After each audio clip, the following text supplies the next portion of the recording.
Good morning, sir.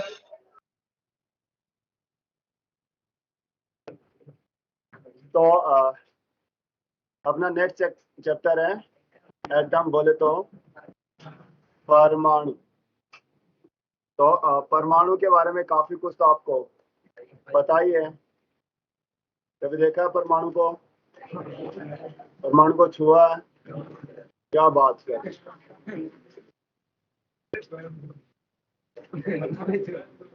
परमाणु ने तुम्हें छुआ है? वाह, तुम्हारा तो इम्पोर्टेंस है जिंदगी में कि तुम्हें कोई छू रहा है बिना परमिशन या परमिशन के? बिना परमिशन। अच्छा, पूछ के। तो परमाणु की बात करें तो कहा जाता है कि सब चीजें जितनी भी बनी हुई है वो सब की सब परमाणुओं से मिलकर बनी होती है। बात ये अपन देख भी पा रहे हैं, लेकिन छू भी पा रहे हैं, बट अकेले परमाणु को नहीं देख पा रहे। कारण सीधा सा इसकी साइज बहुत बहुत बहुत बहुत बहुत बहुत छोटी होती है। कितनी छोटी है? बिल्कुल 10⁻⁻10। आज देखो आप आराम से बता पा रहे हो उस परमाणु में क्या होता है। अंदर एक नाभिक होता है, नाभिक में न्यूट्रॉन प्रोटॉन होते हैं, उस नाभिक के चारों तरफ इलेक्ट्रॉन चक्कर लगाते हैं। काफी कुछ पता है ना। लेकिन ये चीजें लोगों ने पता किया और काफी रिसर्च के बाद में आपको बताया। वो रिजल्ट आपको याद है ना? तो आपने ऐसा करके देखा और ना ही महसूस किया, बस सुन के आपने पढ़ रखा। हो सकता है जो सुना है किसी दिन गलत साबित हो गया, तो अगले वाली पीढ़ियां कुछ और पढ़ रही होंगी। तो अभी यदि परमाणु की बात करें तो आपने जैसा सोचा वैसा सही है कि नाभिक के अंदर न्यूट्रॉन प्रोटॉन होते हैं, उसके चारों तरफ इलेक्ट्रॉन चक्कर लगाते हैं। लेकिन स्टार्टिंग में जब परमाणु आया था तो लोगों ने कैसे कैसे उसके बारे में कहानियां कही। तो पहले कौन आता है? थॉमसन। थॉमसन क्या बोलता है? हाँ, इसको बताएंगे सर, इसमें जिस तो प्रकार तरबूज उसने कहा कि सर तरबूज मॉडल क्या कि एटम जो उसमें ये इस हिसाब से पूरे में क्या होता है? धनावेश। तो पूरे में इस हिसाब से होता है। और बीच बीच में कौन फंसे होता है? माइनस ऐसे फंसा होता है। इसमें ऐसा बताया, ठीक है? ऐसा किसने बताया? लेकिन इस हिसाब से तो वो स्टेबल हुआ ही नहीं। स्थिर की वाली स्टेबल कहाँ हुआ? क्यों? क्योंकि वो माइनस और प्लस एक दूसरे को आकर एक दूसरे को न्यूट्रल बना देंगे, उदासीन कर देंगे, यदि ऐसा होता रहा तो। ठीक है, तो ये थॉमसन ने बताया। बट ये इलेक्ट्रोस्टैटिक के रूप से क्या था? स्थिर वैद्युतिक के रूप से अस्थायी था, स्थायी नहीं। उसके बाद में अपने पास कौन आता? रदरफोर्ड आता। तो रदरफोर्ड क्या बताता है? तो रदरफोर्ड बताने से पहले कुछ एक्सपेरिमेंट करवाता है, अपने ही स्टूडेंट से करवाता है उस टाइम में। हालांकि वो खुद थॉमसन का स्टूडेंट होता है। कौन? रदरफोर्ड। और रदरफोर्ड के नीचे लोग रिसर्च कर रहे, दो स्टूडेंट होते हैं उसके। कौन कौन? Geiger and mark. तो वो दोनों क्या कर रहे हैं? उनसे एक एक्सपेरिमेंट कराता और उसका एक्सपेरिमेंट देखिए क्या है। हालांकि उनकी इतनी औकात नहीं थी कि वो अलग से यदि एक्सपेरिमेंट करते और उनके इतने ज्यादा थीसिस वगैरह बिकती, लेकिन किसके नाम से? रदरफोर्ड ने ठीक ठाक नाम कमा रखा था, तो उसकी वजह से वो भी छा गए। तो थोड़ा सा उनका नाम लिया जाता है। बाकी हेडिंग आज भी अपन रदरफोर्ड के नाम से ही पढ़ते। तो उसने रदरफोर्ड, वो स्टूडेंट ने क्या परीक्षण किया? उसने यहाँ पे अल्फा पार्टिकल था, ये किसी स्वर्ण पन्नी पे बम्बार करवाता, गिराता, और वो काफी कुछ देखने को मिलता है। क्या क्या देखा उसने? देखा ज्यादातर अल्फा कण सीधे ही निकल जाते हैं। तो ज्यादातर अल्फा कण सीधे निकल जाते हैं, तो पता चला परमाणु का अधिकतर भाग खाली होता है। देखा जाए तो अभी के हिसाब से बात करें तो इलेक्ट्रॉन होते हैं ना। तो फिर वो आकर्षण वगैरह क्यों नहीं लगा रहे? तो कहते हैं कि एक इलेक्ट्रॉन की इतनी ताकत नहीं थी कि वो किसी अल्फा कण को इधर उधर प्रक्षेपित कर सके। फिर अपन देखा जो भी कुछ कण थे जो ऐसे थे डेविएट हो गए। तो डेविएट हो रहे थे, विचलित हो रहे थे, किस वजह से? नाभिकीय प्रतिकर्षण की वजह से। क्यों? क्योंकि अल्फा खुद पॉजिटिव था और नाभिक खुद क्या होता है? पॉजिटिव होता है। हालांकि उस टाइम उनको नहीं पता था, वो तो बस ये परीक्षण किए। आज अपने को पता था, अंदाज लगा सकते हैं। सीधा ही यदि जाके कोई नाभिक से टक्कर ले लेता है, वो वापस लौट के आना पड़ जाता है, क्योंकि नाभिक स्थायी है और काफी ताकतवर बल लगा देता है और उसको प्रतिकर्षित कर देता है। तो अपन ने क्या देखे, लगभग 0.14% अल्फा कण 1 डिग्री से अधिक कोण पर विचलित हो गए। 8000 में से एक जो कण है वो क्या 90 डिग्री। अब डेटा पे आप ऐसे नहीं कि सर वहां ऐसा था यहाँ ऐसा था, ये लगभग डेटा होते हैं, किसी ने ऐसे देखे थोड़ी ना होंगे। ठीक है, कह रहा नाभिक का आकार पता चला बहुत छोटा, 10 की पावर -14 -15 मीटर के आसपास का होता है। ये कहता है प्रकीर्णन, लक्ष्य जितना मोटा होगा प्रकीर्णन उतना ही ज्यादा। बोला स्वर्ण पन्नी बहुत बहुत बहुत बहुत बहुत पतली लेनी चाहिए, कारण हाँ जी, स्वर्ण पन्नी पतली क्यों लेनी चाहिए? मान लो स्वर्ण पन्नी ऐसे है,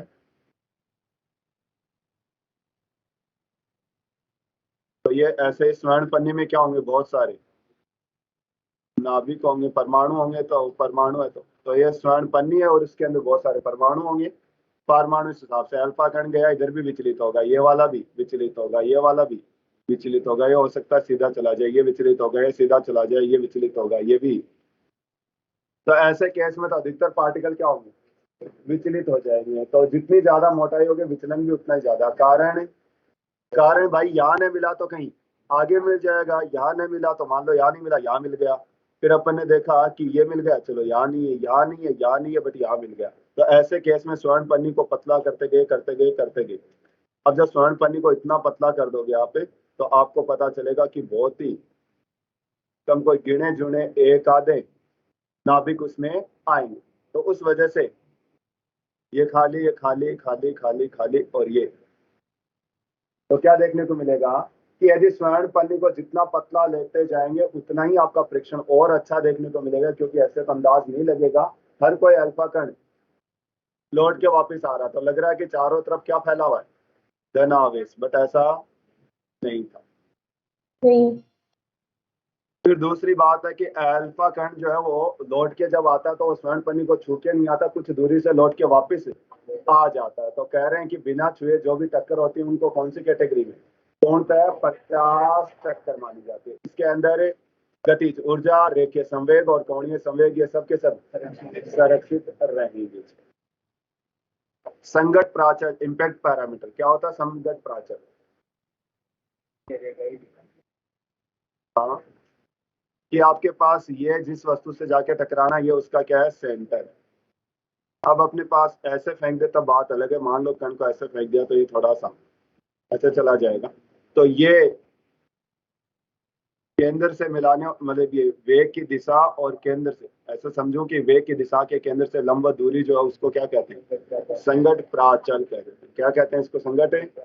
अब तुम बताओ बी जितना कम होगा विचलन उतना ही, और बी जितना ज्यादा होगा विचलन उतना ही कम होगा। तो आपका संगत प्राचल के हिसाब से क्या देखते हैं अपन, विचलन, या फिर मैं कहूँ कि विचलन के हिसाब से संगत प्राचल पता चल जाता। मतलब आपको दो क्वेश्चन दे सकता है कि विचलन बहुत ज्यादा था, संगत प्राचल बहुत कम, और कह रहा विचलन बहुत कम है तो संगत प्राचल बहुत ज्यादा है। यदि संगत प्राचल 0 हो जाए तो विचलन 0 होने का मतलब ऐसे ही लौट के वापस चला जाए। ठीक है, तो B बराबर क्या है, जेडी स्क्वायर कोड θ/2 इंटू ई। ये तो आप आराम से काफी हद तक आप पता कर पाएंगे। तो इंटू कोड θ/2। तो वैसे अपन को जैसे डेरिवेशन करना थोड़ा मुश्किल वाला काम है, बट ये फॉर्मूला बतावा, इससे पता चल सकता है। थीटा बढ़ाएंगे तो tan की वैल्यू बढ़ेगी, तो कॉट की वैल्यू कम होगी। तो देखो कॉट मतलब बी कम होगा, या फिर मैं कहूँ बी बढ़ा तो कॉट बढ़ा और कॉट बढ़ा तो थीटा कम हुआ। तो कह रहा बी बढ़ागा तो विचलन,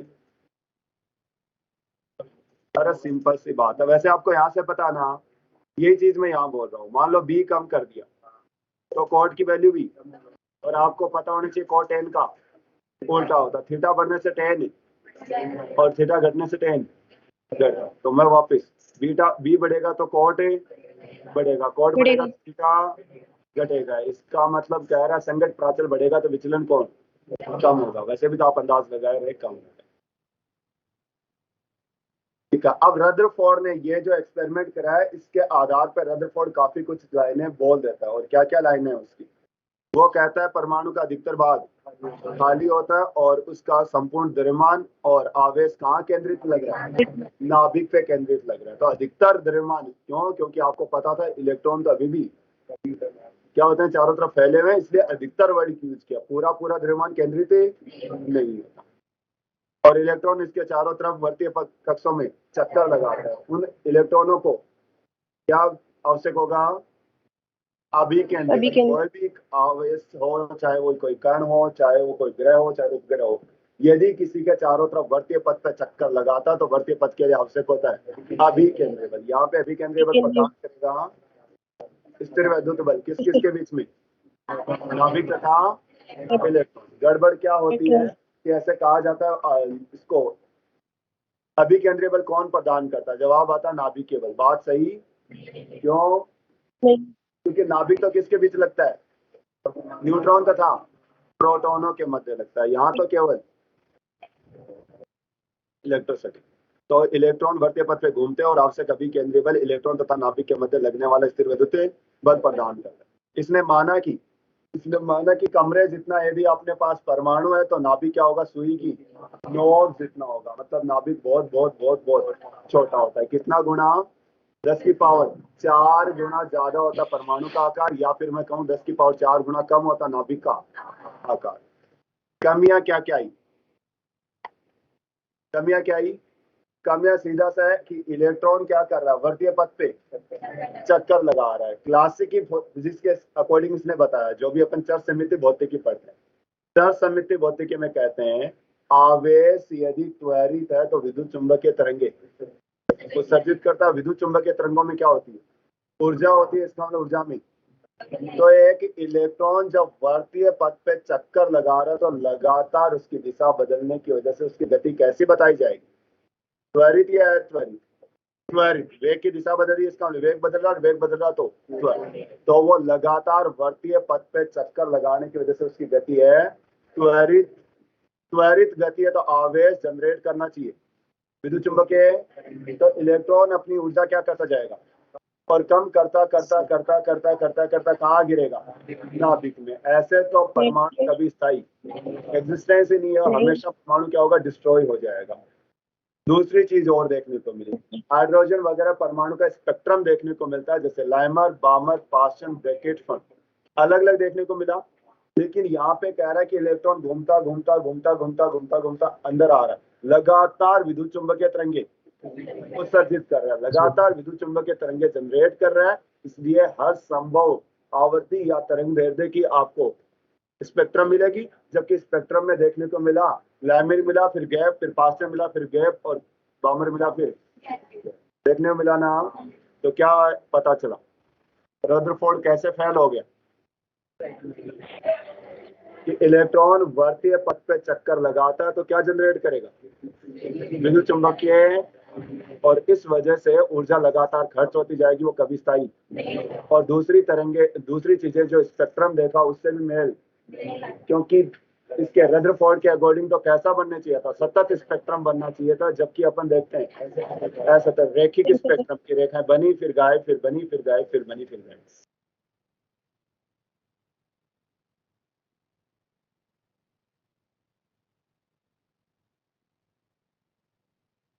अब आता है न्यूनतम पहुंच की दूरी, जो अभी बात कर रहे थे। तो न्यूनतम पहुंच की दूरी पे खूब सारे क्वेश्चन बने हैं पीवाईक्यू में, काफी अच्छी हेडिंग है।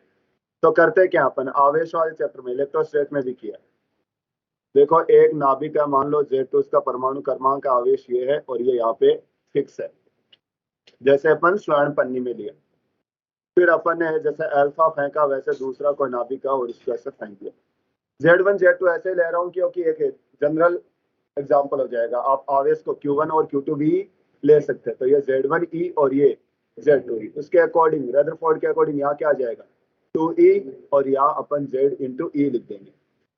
इसको मैंने कोई भी ऊर्जा देके भेजा, जैसे जैसे उसके पास आ रहा। दो तरीके, एक तो ये क्या करेगा? प्रतिकर्षित करेगा, तो इस वजह से इसकी चाल कम होगी। धीमे धीमे चाल घटाता एक कंडीशन आएगी, चाल 0 हो जाएगी। ठीक है। दूसरी चीज अभी बहुत दूरी पे, इसका मतलब किसी टाइप की स्थिर ऊर्जा केवल क्या है? गतिज ऊर्जा। जब पास आते हैं तो एक अन्योन्य स्थितिज ऊर्जा आती है, के Q1 Q2 बाई क्या आएगी, के Q1 Q2 बाई आर आएगी, ना कि आर स्क्वायर। तो इसका मतलब गतिज ऊर्जा किस में बदलेगी, जब ये विराम में आ गया तो पूरी गतिज ऊर्जा कन्वर्ट हो चुकी है, और यही क्या होगी, न्यूनतम पहुंच की दूरी होगी। तो आप कह दोगे कि आपकी गतिज ऊर्जा कन्वर्ट होगी किसमें, के Q1 Q2 आर मिनिमम। तो आर मिनिमम बराबर के Z1 Z2, ठीक है। Z1 Z2 आप रख सकते हो, ई रख सकते हो, ई की जगह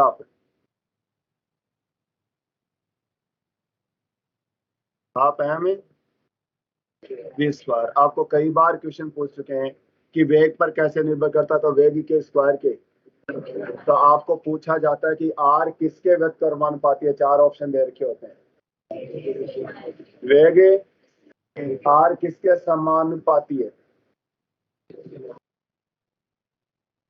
v की पावर -2। तो ये छोटी सी गलती करवा सकता है आपसे, क्योंकि आपको ये पता है, लेकिन समानुपाती बोल दिया तो v की पावर -2 हो जाएगा। साथ साथ द्रव्यमान के व्यक्त कर्मानुपाती, 2 बार तो इसी का क्वेश्चन आ गया, द्रव्यमान के व्यक्त कर्मानुपाती Z1 Z2 के समानुपाती। आपको कह रहा है कि पहले हमने किसी अल्फा कण को v चार्ज से फेंका, न्यूनतम पहुंच की दूरी मिली r, बताओ 2v से फेंका तो r बाई 4 हो जाएगी, ठीक है।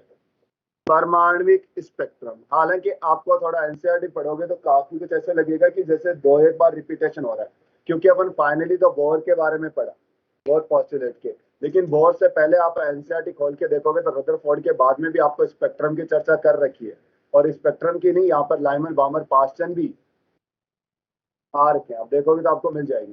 तो बड़ा ऐसे कंफ्यूजन सा लगता है कि ये कहाँ से आ गया, तो ऐसी बात नहीं कि स्पेक्ट्रम पहले देख चुके थे, बस उसके एक्सप्लेनेशन के लिए कौन आता है, और अपने नए पोस्टुलेट वगैरह देता है। तो परमाणविक स्पेक्ट्रम, एक स्पेक्ट्रम देखने को मिलता है, और देखा क्या, जैसे अपने पास कोई भी परमाणु गैस या वाष्प, परमाणु गैस या वाष्प में से मैं क्या गुजारता हूँ, विद्युत धारा गुजारता हूँ। क्या गुजारता हूँ, विद्युत धारा गुजारी जाती है सामान्यतः, बाकी को और भी कोई तरीके होते हैं।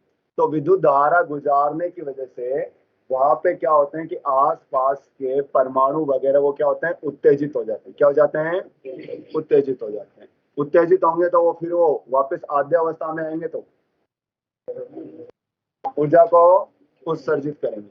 हमने क्या किया, ये एक्सपेरिमेंट करने के लिए काला पर्दा ले लिया, और काले पर्दे पे अपन देखा, क्या पता चला आपको, कुछ चमकीली आपको रेखाएं प्राप्त होती हैं। हालांकि ये रेखाएं लाइमर बामर पास्टन ब्रैकेटी थी। तो क्या देखा, वो कहता है कि परमाणु जो होते गैस या वाष्प में से सामान्यतः, बाकी और भी कोई तरीके हो सकते हैं, सामान्य विद्युत धारा गुजारी, तो उसने देखा कि वहां पे किसी टाइप की विद्युत चुंबकीय तरंगे निकल रही होगी। तो काले पर्दे पे कुछ चमकीली आपको क्या दिखाई दी, रेखाएं दिखाई दी। ये आपको क्या होगा, उत्सर्जन स्पेक्ट्रम का। क्यों, क्योंकि ये क्या कर रहा होगा, उत्सर्जित। फिर हमने क्या देखा, उसी गैस में हमने क्या गुजारे, फोटोन, मतलब व्हाइट लाइट भेजा, इस पे श्वेत प्रकाश भेजा, और अब की बार मैंने एक व्हाइट पर्दा लिया और उस पे मुझे काली रेखाएं प्राप्त हुई। तो कैसे, ये कैसे, इधर से अपने प्रकाश भेजा तो प्रकाश वहां पे पहुंचना चाहिए था, तो कह रहा है काफी जगह तो वो पहुंचा, लेकिन कुछ जगह अभी भी आपको काली रेखाएं प्राप्त हो रही थी। कहां से आई वो काली रेखाएं, सीधी सी बात, जो प्रकाश भेजा वो वहां तक है, तो उसको क्या कर दिया, अवशोषित कर दिया। तो ये आपको मिलेगा। तो 2 चीजें होती है, क्या, एक तो उत्सर्जन और एक, अब आपके लिए नॉर्मल सी चीज है, लेकिन ये स्टार्टिंग में स्पेक्ट्रम आए तब आपको देखने को मिला। तो आपसे पूछ सकता है इससे छोटा सा कि इसको क्या कहेंगे और इसको क्या कहेंगे, तो क्या बोला, जब आप गैस में से विद्युत धारा वगैरह गुजारी जाती है तो आपके काले पर्दे पे चमकीली रेखाएं दिखाई देती हैं। ये बताता है उत्सर्जन स्पेक्ट्रम को। किसको बताता है? उत्सर्जन स्पेक्ट्रम को। और जब उससे श्वेत प्रकाश गुजारा जाता तो हम देखा कि काली रेखाएं दिखाई दे रही हैं। इसको कहेंगे अवशोषक स्पेक्ट्रम। और अच्छी बात ये थी या फिर सरप्राइजिंग बात ये थी कि जहां पे श्वेत बन रही थी वहीं पे अब क्या बन गई? काली। इसका मतलब कुछ ऐसी चीजें होती हैं वही तो उत्सर्जित करती हैं और वही, और ये आपको आगे जाके धीरे धीरे पता चलेगा कौन कर रहे थे। ये आधे अवस्था में जो इलेक्ट्रॉन है वो अवशोषित करके ऊपर चले जाते हैं और फिर वही नीचे आ जाते हैं तो क्या करते हैं? उत्सर्जन करते हैं। तो इस वजह से आपको ये कहानियां देखने को मिली।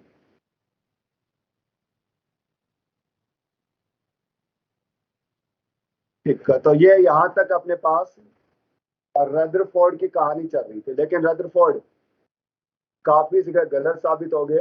हालांकि रदरफोर्ड अपने नियम से वेग, रेडियस, गतिज ऊर्जा, स्थितिज ऊर्जा, टोटल ऊर्जा देने की कोशिश करता है, लेकिन उसके पास एक ही हथियार था। क्या? के Q1 Q2 बाई बराबर। आप देखो, या तो मैं वेग को आर के रूप में या आर को, दो ही ऑप्शन है अपने पास। ना केवल आर निकल रही थी अलग अलग ऑर्बिट की और ना ही वेग था, क्योंकि ऑर्बिटल थ्योरी नाम की चीज तो उसने दी ही नहीं। तो अब आता है कौन? बोर। बोर क्या बताता है? बोर कहता है कि मैं क्लासिक फिजिक्स को भी थोड़ा सा यूज करूंगा, लेकिन अब जाऊंगा किसमें?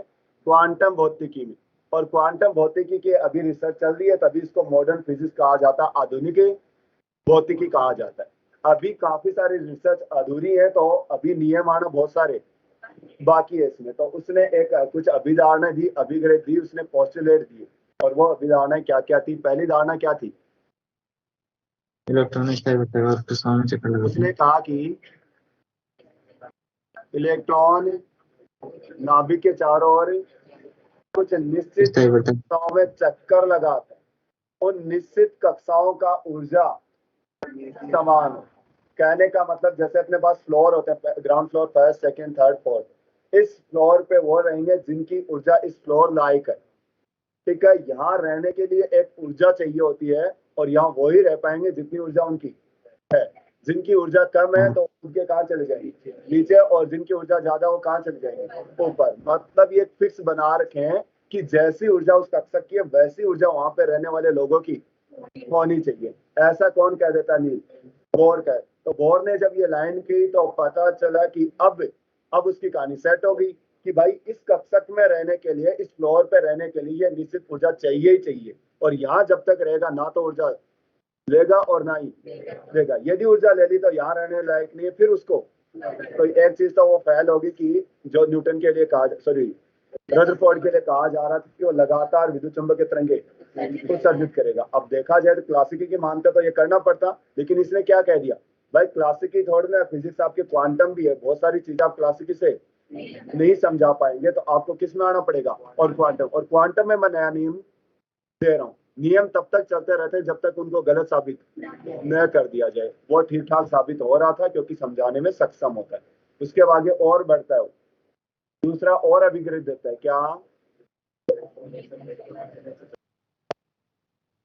अब ऐसे पता चला कि इस हिसाब से तो ये लेयर कक्षक लगातार लगातार लगातार लगातार लगातार होंगे।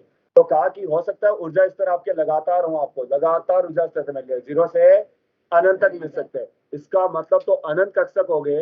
बट उसने कहा इलेक्ट्रॉन केवल उन्हीं कक्षकों में रहेगा जिसका कोणीय संवेग NH/2 पाई का। तो मैं ऐसे ही क्या करता हूँ, बहुत सारी फ्लोर बना दी, लेकिन लोग जो है रहना उन्हीं फ्लोर में पसंद करेंगे जिसके अंदर कमरों में एसी हो, वाटर कूलर लगाओ, वहां पे टॉयलेट वगैरह सुविधा हो, ये सब होंगे, उन कक्षों में रहेंगे। बाकी का सब खाली पड़े रहेंगे। सेम कहानी यहाँ पे होती है। तो क्या बताया उस बोर्ड ने? ताकि इलेक्ट्रॉन केवल केवल केवल उन्हीं कक्षकों में चक्कर लगाएंगे जिनका कोणीय संवेग H/2 पाई का पूर्ण गुणज, और पूर्ण गुणज गुणा कर दिया n से। n की वैल्यू 1 2 3 4 5 6 7 कुछ भी हो सकती है। तो यहाँ पे उसने और बच के निकल गया, क्योंकि थोड़ी देर बाद में वो स्पेक्ट्रम को भी समझाना है उसको। और स्पेक्ट्रम तभी समझाया जाएगा जब निश्चित ऊर्जा के क्या निकलेंगे वहां पे? पैकेट। ऐसे रैंडम निकलने लग गए तो स्पेक्ट्रम सतत प्राप्त होगा, जबकि क्या प्राप्त हो रहा था, असतत। चलो फिर आगे तीसरा क्या बोलता है, वो कह रहा है कि जब उस कक्षक से इलेक्ट्रॉन नीचे कक्षक में गिरेंगे तो ऊर्जा अंतराल के बराबर का फोटोन रिलीज करेंगे। उस फोटोन की एक निश्चित आवर्ती होगी और उसकी निश्चित तरंग दैर्ध्य। ठीक है, तो अभिधारणा पहली दूसरी। ठीक है, तो ये अपन इनिशियल फाइनल क्या होगा, एच न्यू या एच सी बाई लैम्डा हो गया।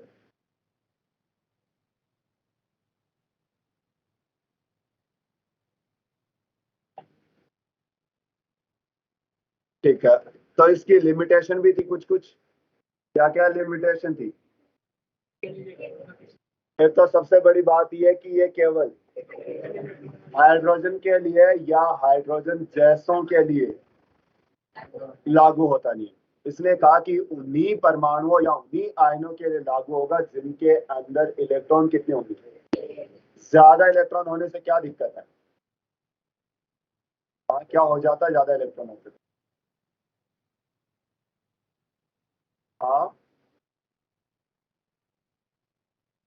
एक से ज्यादा इलेक्ट्रॉन होते रहते तो वो इलेक्ट्रॉन अन्योन्य क्रिया करते और बहुत सारी घटनाएं एक साथ होती, तो आप स्पेक्ट्रम आपस में ओवरलैप हो जाते, उनके अंदर व्यतिकरण विवर्तन जैसी घटनाएं देखने को मिलती और आपको कहानी फिर से समझ।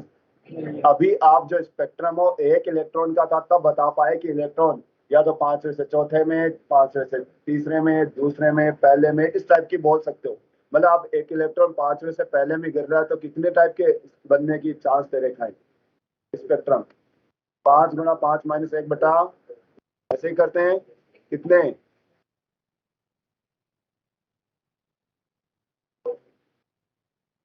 हर पांचवें से पहले में गिरता है 10 हो गए। तो अपन देखो कि एक इलेक्ट्रॉन की वजह से भी कितने चांस है, 10 है। और यहाँ पे यदि मल्टीपल इलेक्ट्रॉन होते तो कितने ही होते, वो स्पेक्ट्रम जो थे वो आपस में अध्यारोपित हो जाते, ओवरलैप हो जाते और आपको ये साफ सुथरा स्पेक्ट्रम देखने को नहीं मिलता। तो वो कह रहा है कि फिर उससे सवाल ये भी तो बनते हैं कि अभी तो तुमने इलेक्ट्रॉन के नाभिक के साथ अन्योन्य क्रिया समझा पाए, इलेक्ट्रॉन इलेक्ट्रॉन भी आपस में, और इनके बारे में समझाने बड़ा जटिल वाला। तुम भी सोचो कि चलो तुम तो क्या ही सोचोगे, छोड़ ही दो, क्योंकि जब वो ही नहीं सोच पाए इतने बड़े रिसर्च करने वाले कि अभी तक इतना कॉम्प्लेक्स स्ट्रक्चर वो नहीं समझा पा रहे, तो अपने बस की बात कहाँ से आएगी? क्योंकि तुम ऐसे सोचोगे तो तुम तो बहुत सारी चीजें नहीं सोच पाते। तुमसे तो क्या ही जजमेंट लेना इस चीज का, ये मुश्किल है आसान। हाँ, तो क्या उसने बताया कि इलेक्ट्रॉन, वो एकल इलेक्ट्रॉन वाले या फिर हाइड्रोजन के लिए वो समझा पाएगा। दूसरी चीजें वो ये बता पाया कि हाँ किस किस आवर्ती की तरंगे निकलेंगी, किस तरंग दैर्ध्य की निकलेंगी, लेकिन तीव्रता के बारे में अभी भी वो नहीं समझा पाया। तीव्रता का मतलब है कि इस तरंग दैर्ध्य की कितनी वेव्स निकलेंगी, कि कहीं पे तीव्रता ज्यादा और कहीं पे तीव्रता कम मिली, इसको समझाने में थोड़ा सा असमर्थ रहा। साथ के साथ हालांकि उसने जो बताया वो रेखीय स्पेक्ट्रम बताया कि रेखीय रेखीय, लेकिन आपको पता हो लाइमन भी जो है कि लाइमन जो है वो भी एक, हाँ एक रेखा नहीं है वो रेखाओं का एक झुंड है, ग्रुप है। वामर भी रेखा नहीं, रेखाओं का झुंड है। तो वो रेखी के बारे में वो अलग अलग नहीं, वो एक झुंड को नाम दे दिया रेखा, जबकि वो एक रेखा थी नहीं। वो क्या थी, उसमें बहुत सारी रेखाएं थी। वो बात अलग है कि उनकी तरंग दैर्ध्य काफी आस पास थी। मतलब उन रेखाओं को फर्दर और विभाजित करना काफी कॉम्प्लेक्स हो रहा था कि ये तुम्हें कैसे पता कि वो पांचवें से चौथे में गिरेगा, ये तो अभी भी आपको पांचवें से किसी में भी गिर सकता है। अपन प्रोबेबिलिटी बताते हैं कि ये चांस है, तो इसीलिए अपन बताते हैं कितनी लाइनें बनेंगी, 4 5 6 7 8 लाइनों के नंबर बताते हैं। आप ये नहीं कह सकते कि पक्का चौथे से तीसरे में या दूसरे में या पहले में गिरेगी। हाइड्रोजन जैसे परमाणु के लिए काफी सारी चीजें बताई इसने। क्या क्या, एक तो बताई फिर जा, तो पहले तो आप ये देख लो इसने क्या किया, mv²/r is equal to KQ1 बाहर इलेक्ट्रॉन का आवेश E/, और तो आपने देखा एम वी की power N sorry M V square बराबर के जेड स्क्वायर एक समीकरण तो ये। दूसरा एम वी आर बराबर एन एच अपॉन 2 पाई। इन दोनों समीकरणों से आप बहुत सारी चीजें बता देंगे। सभी से यही रिक्वेस्ट है कि जब भी आप ये करें तो इनको करना होगा, ऐसे नहीं है कि आप सोचो कि तो अब एक बार तो आपके कभी ना कभी करे हुए होनी चाहिए कि हाँ मैं सब कुछ निकाल दूंगा वेग वगैरह वगैरह। क्यों? क्योंकि आपको कभी कभी क्वेश्चन में ये पूछ लेता है किसके समानुपाती लास्ट वाले फॉर्मूले के अलावा द्रव्यमान के समानुपाती व्युत्क्रमानुपाती जरूरत पड़ जाती है और मिल भी जाएंगे आपको। चलो पहले तो बता दो द्रव्यमान किसका है। किसका है? इलेक्ट्रॉन का है। वीएन का मतलब है एनवी कक्षा में इलेक्ट्रॉन की चाल, आर एन का मतलब है एनवी कक्षा की त्रिज्या, जेड परमाणु क्रमांक जैसे हाइड्रोजन हीलियम लिथियम जिसकी भी चर्चा कर रहे हैं। ठीक है, बाकी कोई दिक्कत नहीं है। एन कक्षक की संख्या। चलो पहले अपन निकालते हैं त्रिज्या। क्या करूं मैं त्रिज्या के लिए? क्या करूं? तो यहां से v की वैल्यू ऊपर वाले में रखेंगे तो अपन m, देखो v की जगह क्या लिखूं? एन एच अपॉन 2 पाई की घात बराबर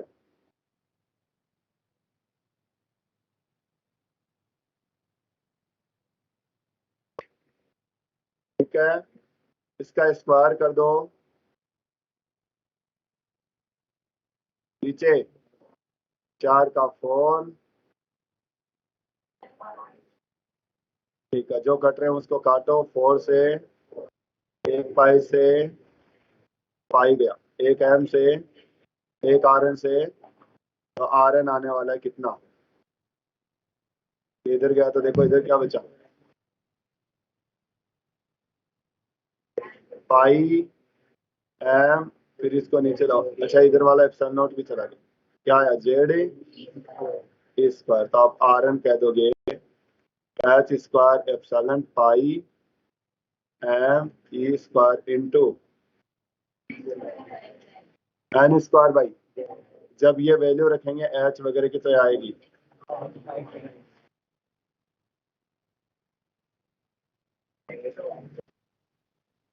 क्लियर है। तो आपको ये ऐसे निकालने आएंगे तो वहां पे क्या होगा कि जरूरत पड़ जाए तो आपको टाइम मुझे कॉन्फिडेंस रहता है कि हाँ हमें करना तो आता ही है तो कर देंगे, क्योंकि आपको जो भी चीज चाहिए वो दूसरी स्टेप में आ जाएगी, क्योंकि रिजल्ट आपको ऑलरेडी याद है। आपको जरूरत क्या पड़ेगी? किसके समानुपाती व्युत्क्रमानुपाती, एक स्टेप से दूसरे में उतरते ही काम हो जाएगा। बट ये तब जब किया होगा, ये नहीं पता किस किस के क्या रखूं तब आएगा, अब गड़बड़ी गड़बड़ है। अब मुझे क्या करना है? अगला वेग निकालना है। वेग क्या करूं? किसी में भी एक में इसमें त्रिज्या रख दूं, और यदि इन दोनों से करना होता तो क्या करूंगा? आर को एक से दूसरे में रख देंगे तो बात बन जाएगी। चलो तो मैं यहां से देखो वेग निकाल रहा हूं। P N is equal to N H upon 2 pi M into R N. ठीक है, आर एन की वैल्यू यहां से रख दो, H square epsilon not an square, बाकी ऊपर पाई, देखो एम से। देखने वाली बात थी वेग द्रव्यमान पर निर्भर है, तो इलेक्ट्रॉन के द्रव्यमान से कोई लेना देना नहीं है, क्योंकि आपने एक बार पीवाईक्यू में देखोगे तो वो कहा क्या कहता है वहां पे? कहता है कि हमने इलेक्ट्रॉन का जो है द्रव्यमान, मतलब पहले इलेक्ट्रॉन लिया करते थे, अब उस इलेक्ट्रॉन की जगह अज्यूम कर रहे हैं म्यून। क्या है? म्यून है। ये भी एक एलिमेंट्री पार्टिकल है और उसका आवेश तो वैसा क्या वैसा है, लेकिन द्रव्यमान इलेक्ट्रॉन का कितना गुना है? 260 गुना। कितना? तो वो कहे कि वेग पे क्या फर्क पड़ेगा? कोई फर्क नहीं। लेकिन क्या त्रिज्या पे बोल पाओगे? नहीं। क्या ऊर्जा के लिए बोल पाओगे? तो ये चीजें आपको पता होनी चाहिए कि किस चीज पे फर्क पड़ता है और किस पे नहीं पड़ता। ठीक है, तो वेग पे कोई फर्क नहीं पड़ता। तो वेग आप क्या लिख दूंगा मैं? काटा पेटी होने वाले काटो, एक एच से पाई गया और एक एन से एक एन गया, ऊपर देखो ई स्क्वायर, नीचे 2h epsilon not Z by, clear है। ई एच एप्सिलॉन सब कांस्टेंट है, वैल्यू रखोगे तो क्या आएगा, सी बाई जेड बाई, मतलब प्रकाश के 4/137 या फिर 2.18 पावर जेड बाई मीटर पर सेकेंड। पक्का। तो ये क्या निकाल दिया आपने, वेग निकाल दिया। ठीक है, चलो अपन ऊर्जाओं की भी बात कर ही ले। ऊर्जा अपने पास कौन कौन सी होती है, गतिज, स्थितिज और टोटल ऊर्जा। तो पहले आपको जो चीज पता, मतलब कंपटीशन के हिसाब से कैसे याद रखी, जो पता वो याद करो। टोटल ऊर्जा बराबर,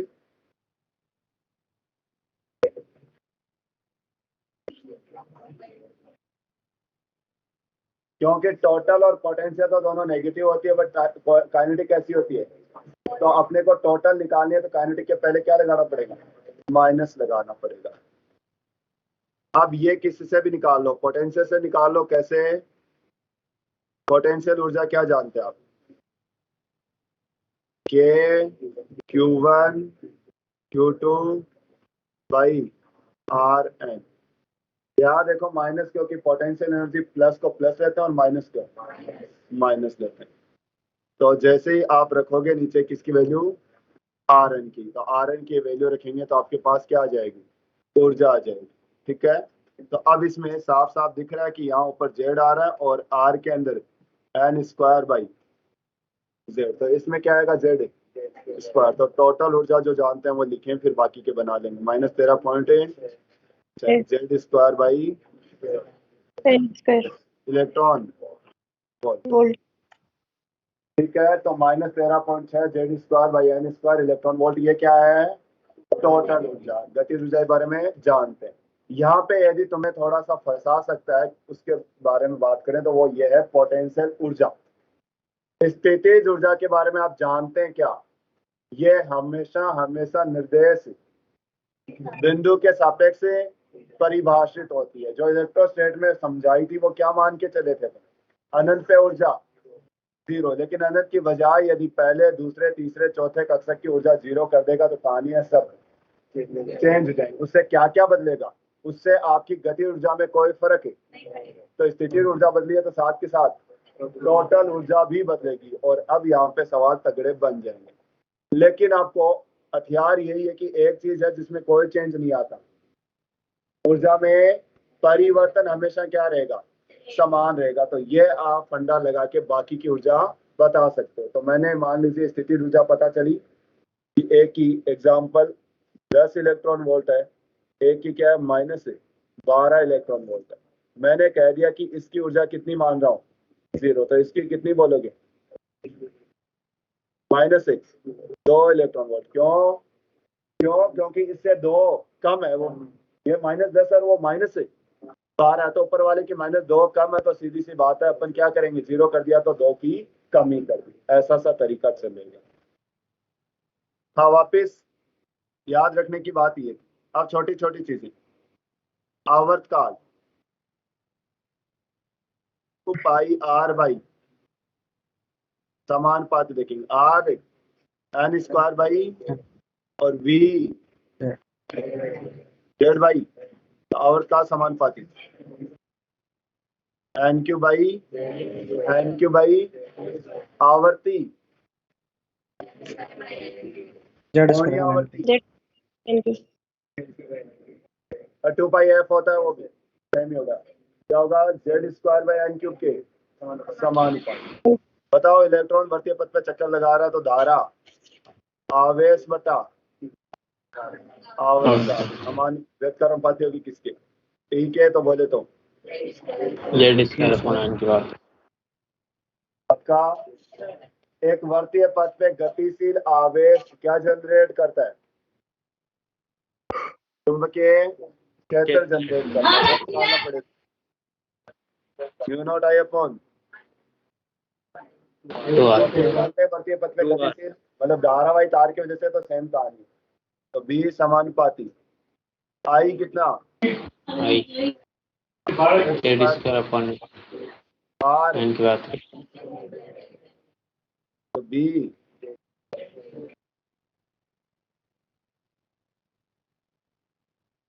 कर सकते हैं। चलो तो अब इतना कुछ करते करते आप एक चुंबकीय आघूर्ण बताइए। आपको चुंबकीय आघूर्ण बताया ना मैग्नेट वाले चैप्टर में, कोई भी आवेश वर्तीय पथ पे गति करता है तो उसका चुंबकीय आघूर्ण होता है। फॉर्मूला क्या होता है? धारावाही तार का कितना होता है? धारावाही तार का चुंबकीय आघूर्ण एन आई। एन यहाँ पे फेरों की संख्या होती है, आई धारा होती है, ए उसका क्षेत्रफल। तो बताओ जरा एन पे कैसे निर्भर करेगा?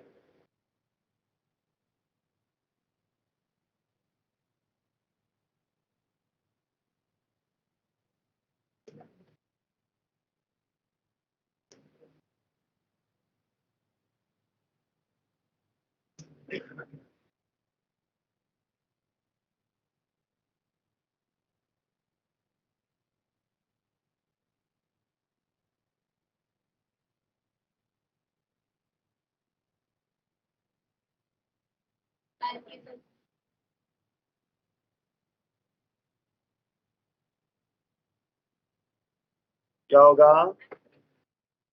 तो देखो अपन एन आई ए कर सकते हैं। ए कितना? आई के अंदर जेड स्क्वायर बाई आर में एन स्क्वायर बाई जेड हो तो एन की पावर।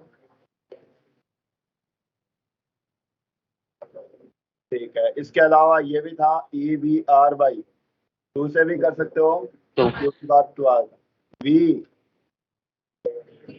जेड अपॉन इसके अलावा आपको पता है क्या इसका दोनों का अनुपात फिक्स होता है कितना? क्यू बाई तो इलेक्ट्रॉन का आवेश ई आ जाएगा, द्रव्यमान यहाँ पे एम ई आ जाएगा, तो म्यू समानुपाती। एल आपको कोणीय संवेग पता ही है क्या होता है? एन एन के समानुपाती होता है, एन एच अपॉन 2 पाई, तो ये भी एन के समानुपाती। तो यहाँ से आपको ये चीज समझनी थी कि क्या क्या पूछ सकता है, तो जबरदस्ती यही चीजें पूछेगा और कुछ बनता नहीं इसके पास। तो एनवे कक्षा की याद करो 5.529 N square by Z. Anyway कक्षा की चाल मतलब एनवे कक्षा 2.18 गुणा 10 की power 6 Z by N N metre पर सेकंड। आवर्तकाल एन के बाई जेड स्क्वायर के समानुपाती हो जाएगा। फिर बात करें किसकी? ऊर्जा की।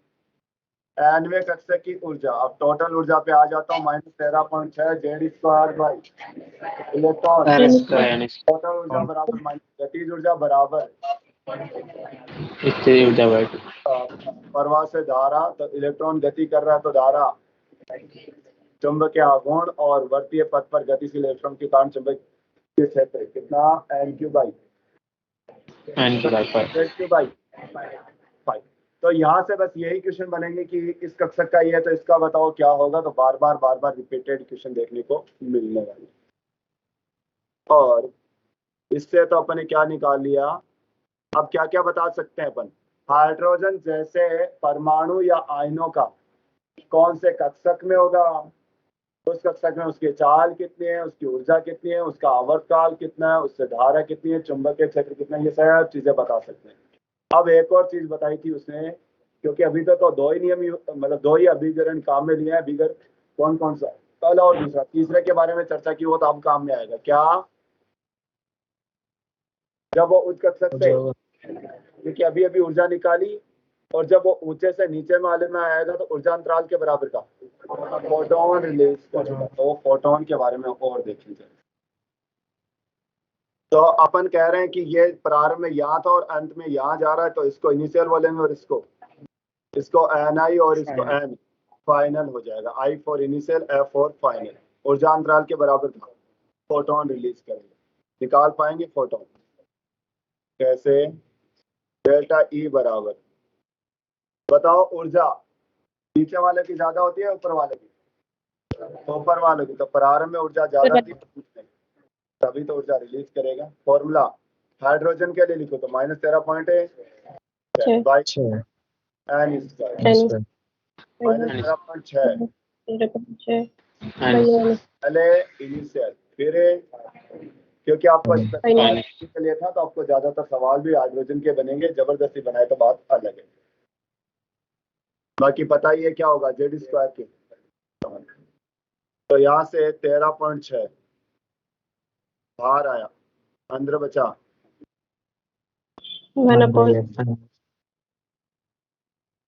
और इधर है ज्यादा तरंग दैर्ध्य का पूछा जाता है इसलिए मैं तरंग दैर्ध्य, बाकी एच न्यू भी लिख सकते हो। 1/λ बराबर 13.6 भाई ऐसे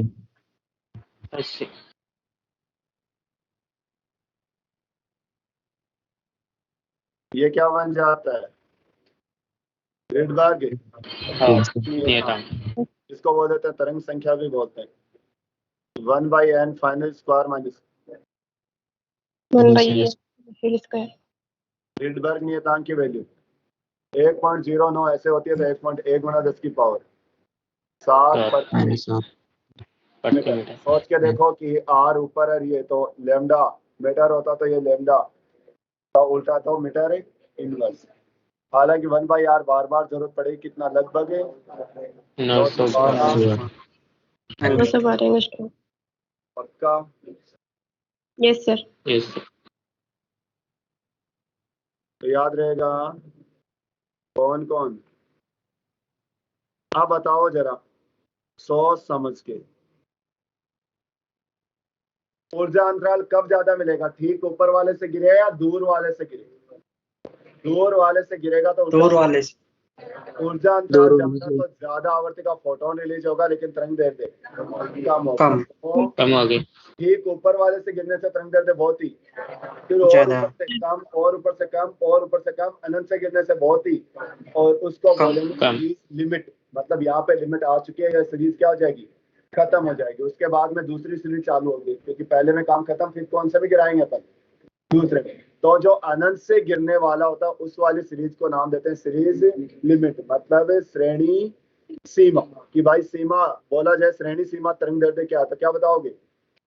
अनंत से किसी भी कक्षक में गिर रही है उसको कहते हैं उस श्रेणी की श्रेणी सीमा, लाइमर बामर पास्टन की सीमा हो जाएगी। नंबर 1। नंबर 2 की यदि बात करें तो क्या था,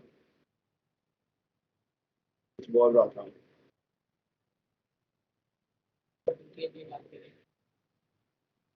मैं, कुछ अलग और ही बोली। हाँ, एक बड़ी दिक्कत आती है कि जैसे जैसे दूर जाते हैं तो ऊर्जा अंतराल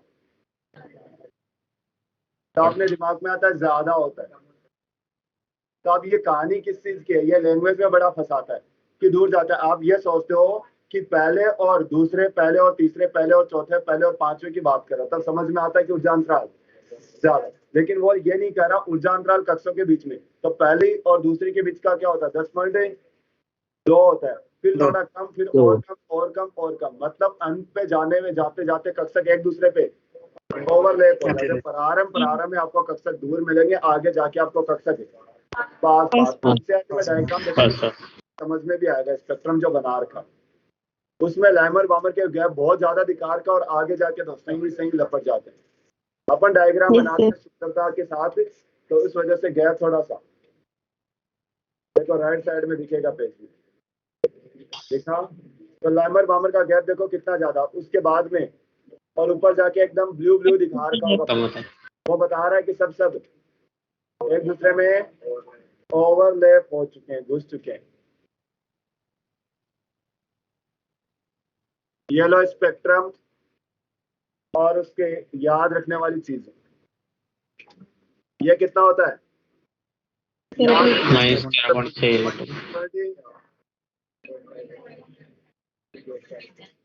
यहाँ तक तो रखे, क्योंकि ये तो बार बार काम आते रहते हैं। बाकी का कुछ नहीं है, 1 का स्क्वायर, 4 का स्क्वायर, 9 का स्क्वायर, 16 का स्क्वायर, फिर 25 का स्क्वायर। सॉरी 1 का भाग, फिर 4 का भाग, फिर 9 का भाग, फिर 16 का भाग, 25 का भाग। इस हिसाब से देके आप निकाल सकते हैं।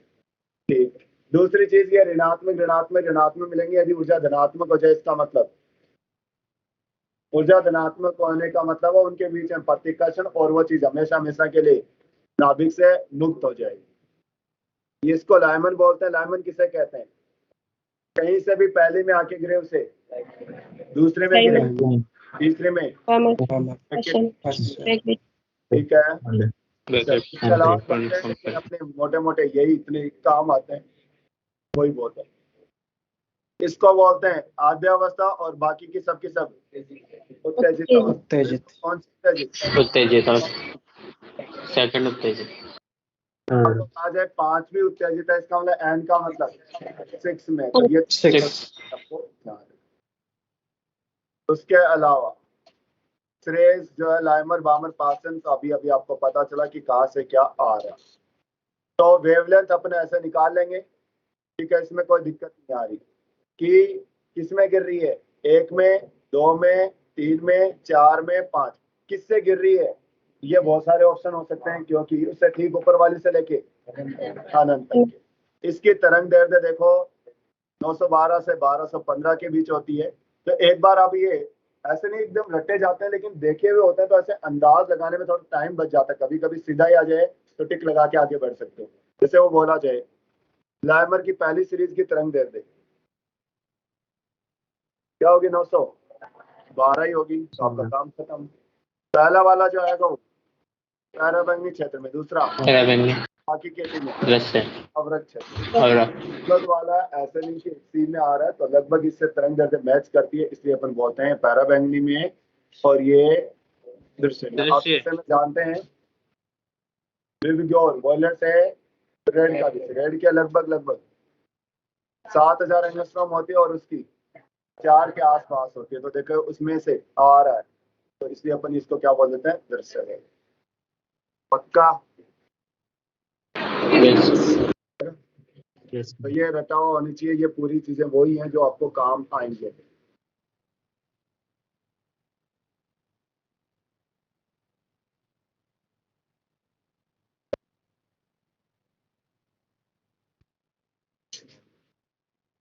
डी ब्रोगली ने क्या किया था? कण की तो इलेक्ट्रॉन की भी प्रकृति कैसी होगी? तरंग होगी। ये शोर हुआ। आगे इसने इधर बोर ने क्या बताया द्वितीय अभिव्यक्ति मतलब अभिधारणा में? तो डी ब्रोगली ने इलेक्ट्रॉन की तरंग प्रकृति मानते हुए बोर का सेकंड जो अभिग्रहण है उसको सिद्ध कर दिया, सही सत्यापित कर दिया। कैसे? देखेंगे।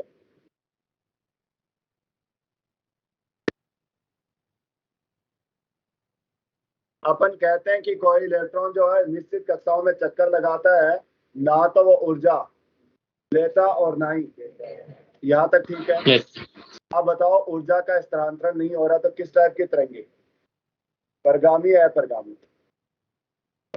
अपरगामी तरंगे हैं।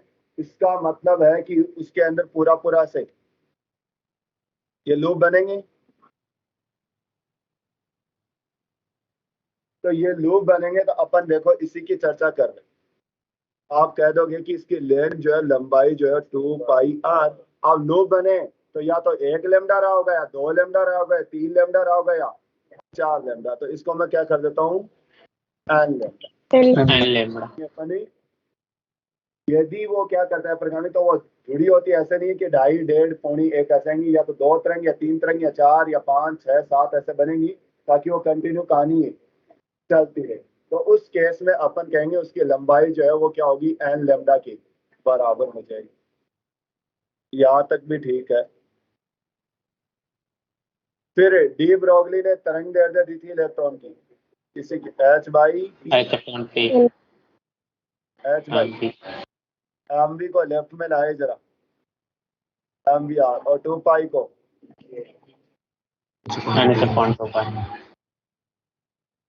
कोणीय संवेग।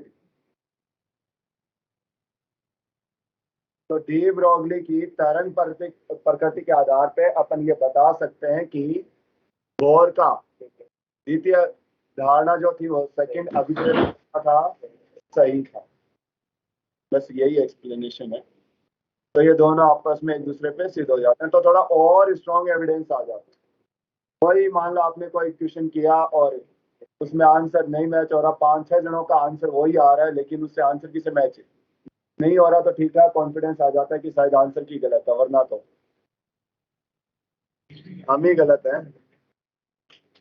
कमी शायद हम में ही रही होगी। सुना है कैसे तुमने? नहीं सुना? Yes, sir. कहाँ सुना है? तो मूवी थी ना पति पत्नी, और वो देखिए तुमने? पति पत्नी और वो, उसमें डोगा देखा? डोगा उसका भूमि पेडनेकर का पहले का आशिक होता है वो, डोगरा ऐसे कुछ। डोगा डोगा डोगा डोगा ही है शायद। मैडम हम आपके बहुत बड़े फैन है। झूठी बोल रहे, हमने देखी है। तो कौन सी मूवी? अरे वो थोड़ी है पति पत्नी, वो में कार्तिक आर्यन है, भूमि पेडनेकर है। Yes sir. पुराना सिंह रणदीप बुड्ढा होता है। नहीं नहीं, वो चार चार के पंचनामा में, और फिर उसमें सीटू के ट्यूटी का ट्वीटी, दोनों की टीटू की उसमें भी स्वीटी। होता है वो छोरा। यस अलग सर। वाला। तो वो उसको क्या, उसका हस्बैंड जो है उसका अनन्या पांडे के साथ चक्कर चल जाता होता है कार्तिक आर्यन का, और उसको पता चल जाता है, वो छोड़ के और वहां चली जाती है डोगा के पास वापस। और उस दिन वो पीती गाती है, नाचती है धड़ाके से। फिर वो कहती है कि हमारा पति बदजलन हो गया, मतलब हमें छोड़ दिया। तो वो ऐसे से कुछ कह रहा है, इतना जल्दी छोड़ दिया। तो फिर वो थोड़ी देर बाद में कहती है कमी शायद हम में ही रही होगी। एकदम ऐसे क्लियर सी हो जाती है, और वो उसको देखता है, हमें तो दिखाई नहीं दे रही।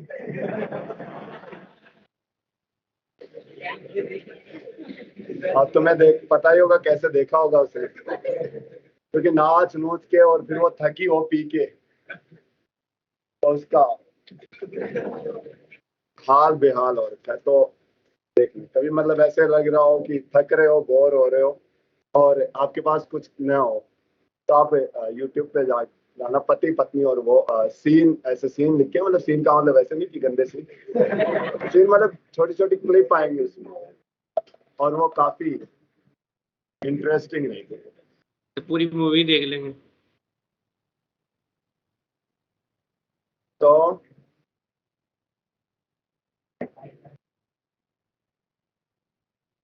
कमी शायद हम में ही रही होगी, तो देखो जरा। हाँ अब वही आते हैं। और मुझे भी पता है कैलकुलेशन में टाइम की बड़ी कर रखी है, तो मैं लग तो रहा होगा सही सही चले जा रहा है, बट मुझे पता है यदि थोड़ा सा भिजोग आया और वो लटकता रह जाएगा, पूंछ से बच जाएगी चक्कर की। वैसे भी तो देव रोगली ने बताया क्या कि उसने तरंग प्रकृति से बोर को, जो सेकंड पोस्टुलेट था, उसको एक्सप्लेन कर पाया था। उसने कहा कक्षा की परिधि जो है वो लेमडा की पूर्ण गुणन। ठीक है यहाँ तक?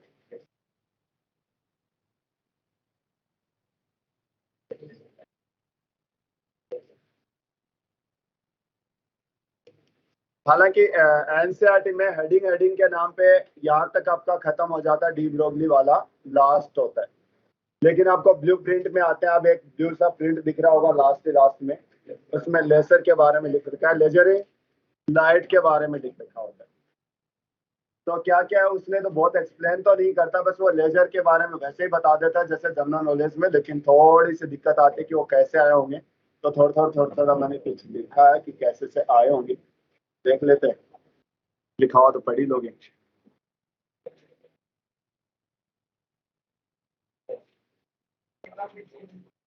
क्या चेंज करूं? जब मारवाड़ी में पढ़ाऊं?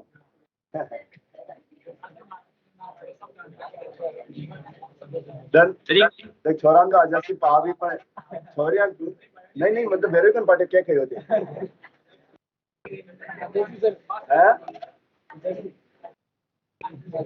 एक बार RM5 की बात है 2 साल पहले या 3 साल पहले की। तो मैं ब्लॉक और ब्लॉक प्रॉब्लम पढ़ा रहा था, मतलब ब्लॉक पे ब्लॉक रख के बताया था क्या? तो मैंने जो था ब्लॉक और ब्लॉक प्रॉब्लम है, तो उसकी लैंग्वेज बीच में कि भाई आपको सबसे पहले यह चेक करना है कि दोनों साथ साथ फिसल रहे हैं कि नहीं, कॉमन लैंग्वेज में, मतलब टेक्निकल थे वो इंग्लिश में, बाकी का ऐसे ही कि पहले चेक करो कि साथ साथ फिसल रहे हैं कि नहीं फिसल रहे हैं, फिर आप फिसल रहे हैं तो वो फ्रिक्शन निकाल लो, फिर चेक करो फ्रिक्शन लिमिटिंग से ज्यादा तो नहीं है, तो ऐसे स्टेप बाय स्टेप। तो वो बेसिक लैंग्वेज मतलब कॉमन लैंग्वेज में लिख रहा था, हिंदी इंग्लिश दोनों वर्ड आते हैं। तो वहाँ पे वो बालिका बोलती है कि सर ये पूरा इंग्लिश में लिखवा दो, मतलब इंग्लिश में पढ़ा दो, हिंदी में समझ नहीं आ रही। और ये लाइन उसने हिंदी में ही बोली। अब बड़ा अजीब नहीं है कि उसको बोलना आ रहा है और मेरी बातें समझ आ रही है, लेकिन वो लाइन इंग्लिश में होनी चाहिए। वो भी भाई यहाँ पे आती वो भी बहुत जल्दी थी, लेकिन उसका तुम्हारा सीट रोकने में ध्यान रहता, उसका सीट रोके और ज्यादातर वो मिरर के सामने ध्यान रहता था। इतनी तीखी, मतलब सुई देख लो, लड़की की बात कर रहा हूँ, वो किसी के ऐसे कोने देख के ऐसे छेद कर दे। वो इतने लंबे लंबे नाखून और वो भी एकदम प्रिंटेड है। तो अब मैं आगे ऐसे डिस्क्राइब करूंगा तो कह देंगे कि अच्छा, लेकिन ऐसी बात नहीं हो। तो मैं आ जाऊँ सर, मैं देखो आज तो ये तो मैंने कहा दिख गया तू नहीं लगा के आई। तो उसको भी बार बार आना जाना तो पड़ा, माहौल ही थी, तो उसको यह मतलब नहीं था इंग्लिश हिंदी से, तो इसीलिए इधर से ऐसे कोई आ ही जाएगी, अरे सर मेरे को समझ नहीं आ रहा, और चाहे गरा ए वो बकटी बड़की तो की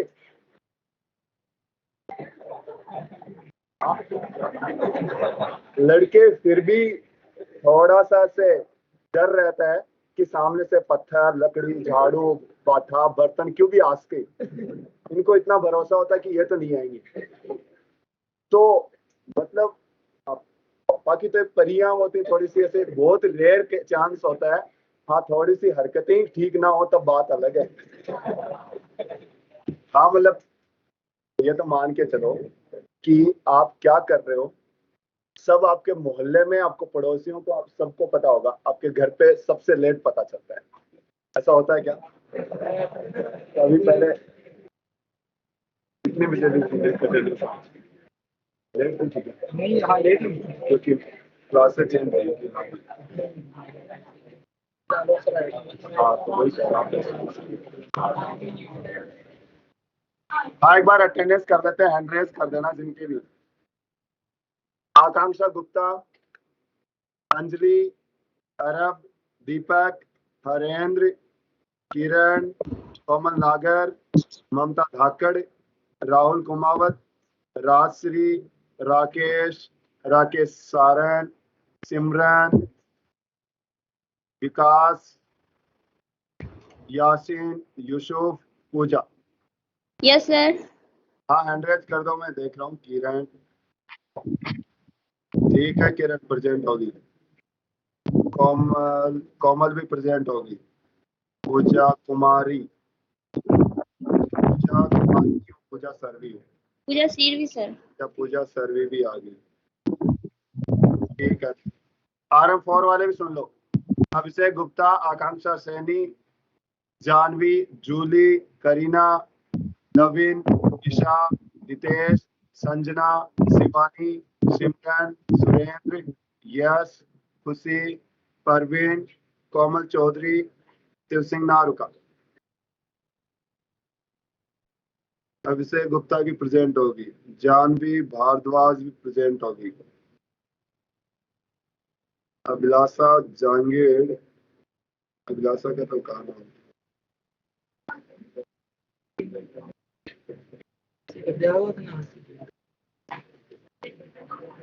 और है ना जी, तो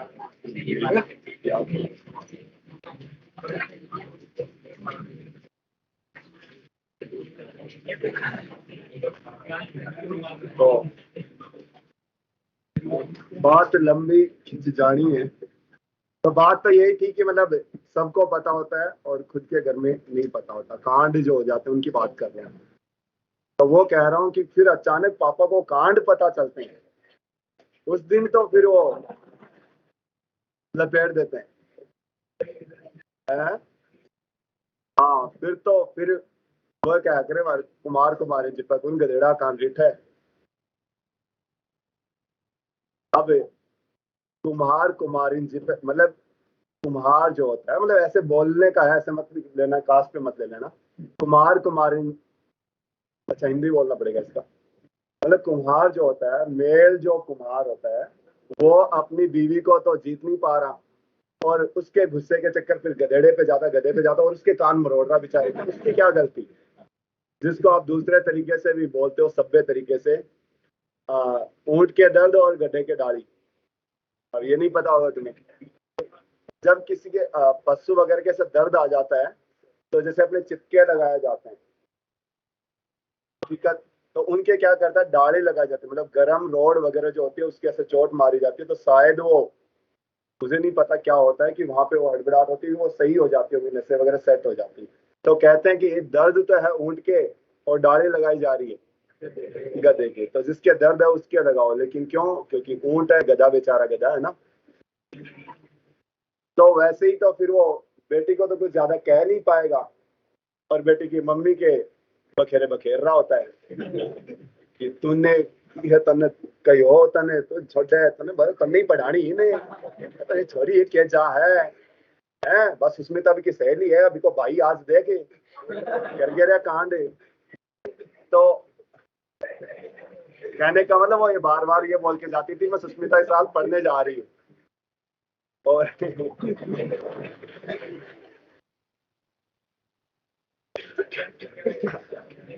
तो बात तो बहुत लंबी थी, फिर वापस मुड़ते हुए टाइम लग जाएगा। बात वापस वही थी कि मम्मी जब इनको कुछ कह देती ना तो वापस ऐसे ऐसे जवाब देती हैं और वहां पे निकलती इनकी भड़ास।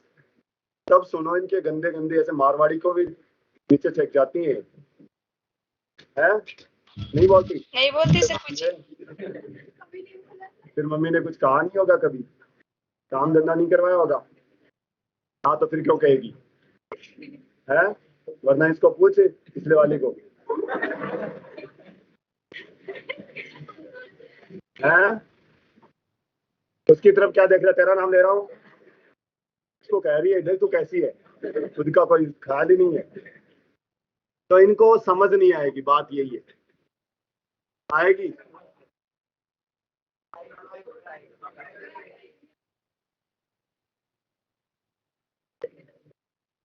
मेरी मारवाड़ी बहुत सूखी होगी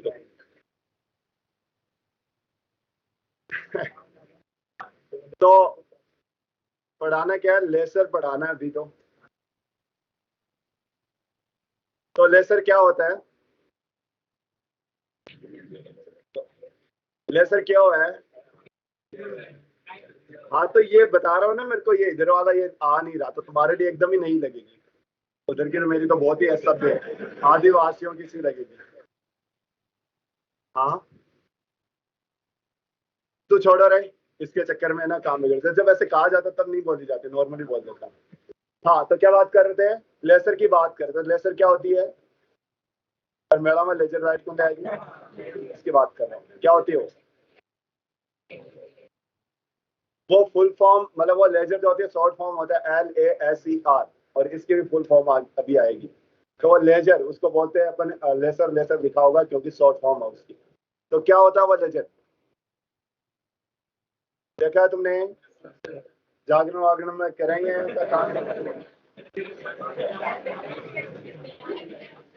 पॉइंट, हाँ बनाच वाली आऊं जनाया फिर दो चार बूढ़े बुजुर्ग होते हैं, उनका काम ही होता है वो टिंगरो लाइट नहीं गिराएगा छोरी पर, हाँ जान तो ग्राउंड है वो खुद खुद नाच देख रहे हो वो भी कन्ने चिपक चिपक के, ऐसे नहीं जागरण होते हैं ना, ऐसे बूढ़ी बहुत चिपकते हैं वहां जाके, ऐसे नहीं नीचे बैठ जाए, लेकिन ना दूसरों को तो टिंगरों को तो भाई जिनकी जवानी उनको चढ़ने दो उनको। अरे स्टेज की बात कर रहा हूँ भाई, तो उनको तो उतार देते हैं और खुद फैले रहते हैं उनके बगल बगल में हैं बॉडीगार्ड। फिर उनको वो जो स्टेज वाले कपड़े और बिना कपड़े दोनों को देखना चाह रहे हैं। अरे स्टेज वाले के बिना वो नॉर्मल सूट वर्क में आते हैं, वो तो वहां के पहनते हैं, ऐसे थोड़ी हो तो पूरे दिन ऐसे सज धज के रहती हो। कंचन सपेरा देखिए तुमने, कंचन सपेरा, कमल सपेरा यस सर, यस सर। देखिए। हाँ तो बस यही कह रहा हूँ, देखिए ना है? नहीं वो सभ्य तरीके से डांस करती है, मतलब राजस्थान संस्कृति को अच्छा यहीं से है वो। कहाँ पे? जालाना डुंगरी के पास, मतलब हिमालय नगर की तरफ। सपेरा फैमिली से हो, तो 7 महीने हो, तो सभी नाचने का ही काम करती है। हाँ गाना भी गाती है। तो ये बता रही थी तुम, तो उन पे लाइटों की बात चल रही थी, वो होती है लेजर। आज आप ये भी पढ़ लो कि वो कैसे बनती है। तो होता क्या है, सामान्यतः परमाणु वगैरह जो होते हैं उसमें मान लो आद्य अवस्था में N1 है और उत्तेजित अवस्था में N2 है। तो आद्य अवस्था में तो परमाणु मान लो संख्या N1 है, उत्तेजित वालों की संख्या N2 है। यदि इनके ऊपर प्रकाश गिराया जाए, मतलब सामान्यतः यदि देखोगे तो N1 की संख्या ज्यादा मिलेगी बजाय N1 ज्यादा होंगे N2 से। क्यों? अरे उत्तेजित अवस्था में थोड़ी रहते होंगे सारे दिन परमाणु, नहीं ना, तो ज्यादातर आद्य अवस्था, ज्यादातर किस अवस्था में मिलते हैं? आद्य अवस्था में मिलते हैं। लेकिन उनके ऐसे कुछ कर दिया जाए तो हो सकता है वो उत्तेजित वालों की संख्या ज्यादा हो जाए और आद्य वालों की संख्या कम हो जाए। तो हम ऐसे कह रहे हैं कि अभी तो कौन ज्यादा है? N1। और हमने क्या भेजा इनको? प्रकाश दिया। प्रकाश दिया तो बताओ ओवरऑल आधे वाले तो अवशोषित करेंगे और उत्तेजित वाले उत्सर्जित करेंगे, तो ओवरऑल क्या होगा?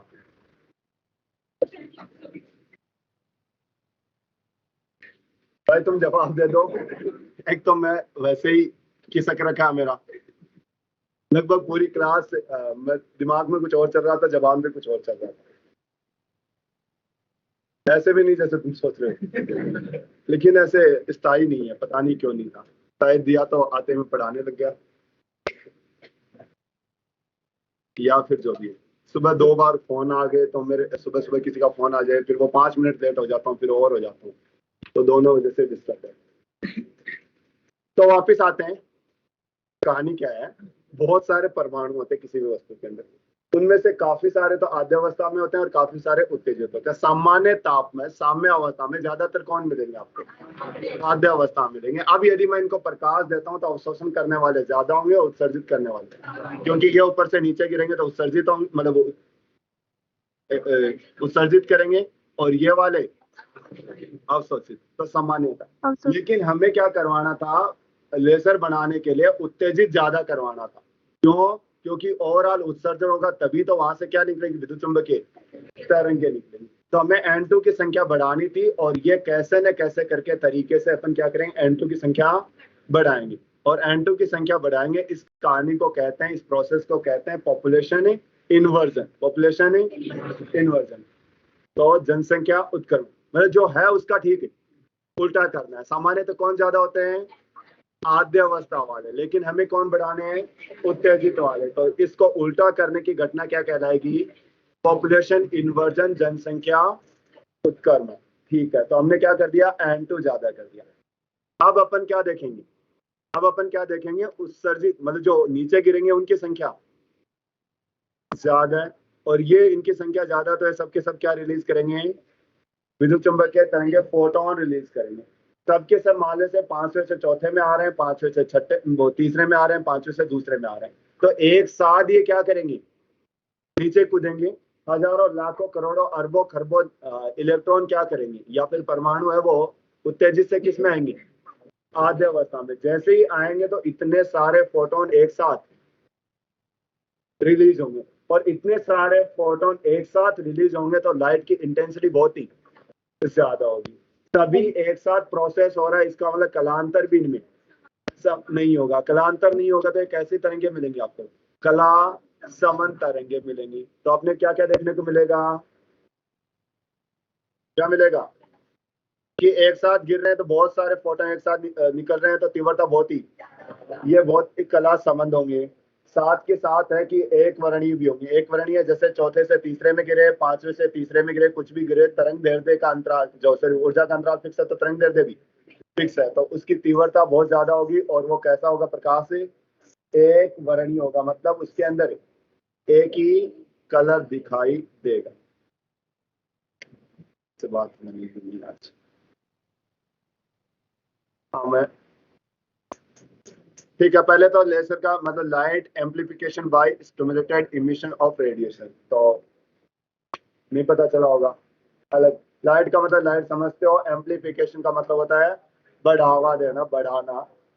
स्टिमुलेटेड,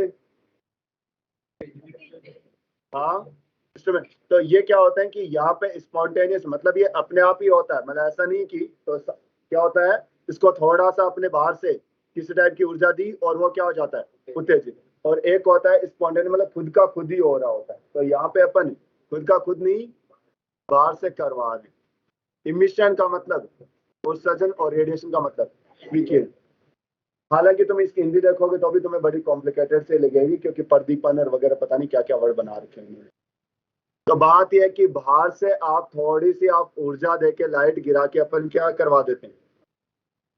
उत्तेजित करवा के बहुत हाई इंटेंसिटी वगैरह की विकिरण को उत्सर्जित करा देते हैं। तो ये उत्तेजित अवस्था, ये आद्यावस्था है, इसमें संख्या ज्यादा होगी, इसमें संख्या कम होगी। ये वाले अवशोषित करेंगे और ये वाले सामान्यतः N1 ज्यादा, तो ओवरऑल अवशोषण होगा।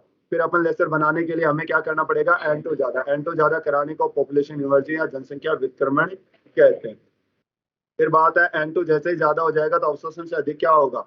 तो ओवरऑल आपको उत्सर्जित होता दिखेगा, बहुत सारा प्रकाश मिलेगा। इसके लिए अपने को पॉपुलेशन इन्वर्जन जरूरी है, तो ये अपने पास मोटा मोटा प्रोसेस बताया। इसके लिए क्या क्या जरूरी? पॉपुलेशन इन्वर्जन होना जरूरी है, अदरवाइज तो अवशोषण हो जाएगा। इसके लिए उत्तेजित अवस्था में समय अंतराल जो है, मतलब ऐसा नहीं है कि जनरली सामान्यतः क्या होता है कि गया आया ऐसे ही चला रहता है। 10 की पावर -8 सेकंड से ज्यादा तक वहां पे नहीं रहते हैं। लेकिन यहाँ पे अपन क्या करते हैं, कुछ ऐसे से प्रोसेस किया जाता है कि उसमें उत्तेजित अवस्था में थोड़ी देर ठहरे, क्योंकि ऐसे नहीं ठहरेंगे तो रैंडम होंगे। पहले वहां पे गए, फिर सब के सब एक साथ नीचे गिरेंगे, तब जाके बात बनेगी। तो इसको एक्सप्लेन कुछ ऐसे से किया जाता है। कहता है कि एक तो हम क्या करें कि बड़ी सी स्कूल है, चाहे वो थिएटर है, कैसे भी ले लीजिएगा, रेलवे स्टेशन है, अचानक अपने गेट खोला और जनता वहां से निकलती है और अपने रैंडम को लेफ्ट राइट ऊपर नीचे कहीं पे भी चली जाती है। तो बड़ा डिस्टर्बिंग सा लग रहा होता है, जो सामान्यतः होता है। लेकिन हम क्या करें, हम एकदम प्रॉपर तरीके से लाइन बना के, जैसे आप आर्मी की परेड वगैरह देखते होंगे, तो वो बहुत ही एकदम प्रॉपर वे के अंदर चलते हैं। 1 2 1 2 1 2 1 2 1 2 ऐसे रैंडम आपको दिखाई नहीं देंगे। कह रहा है इस हिसाब से आएंगे, सिंक्रोनाइज होके आएंगे, उनके तालमेल बैठा रहेगा, तो ओवरऑल आपको तीव्रता क्या मिलेगी? ज्यादा ही मिलेगी। मान लो कोई रस्सा वगैरह खींच रहे हैं, अपने 10-15 लोग हैं, अब कोई उसको ढीला पड़ रखा है, कोई धक्का दे रहा है, कोई खींच रहा है, और एक ही होता है 1 2 3 सब के सब एक साथ खींचेंगे तो सटाक दे उनकी तरफ आ जाएगा। तो यहाँ पे जोर ज्यादा है, मतलब ज्यादा लगेगा। वरना क्या करेंगे, कोई इधर करेंगे तो ज्यादा इफेक्ट है। तो यहाँ पे भी ऐसा ही कहा जा रहा है कि सब के सबको एक साथ छोड़ा जाता है।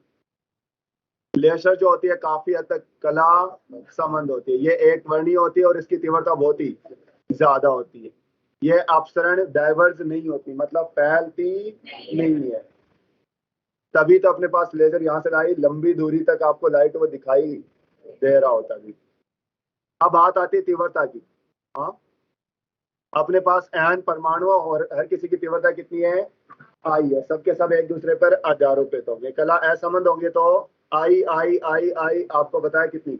ni, और कला कला असंबंध होंगे तो ni, और कला संबंध होंगे तो n²i। तो आपको सीधी केवल ये लाइन से लिख करके उसका कारण भी बताता हूं, आप समझ सकते हो।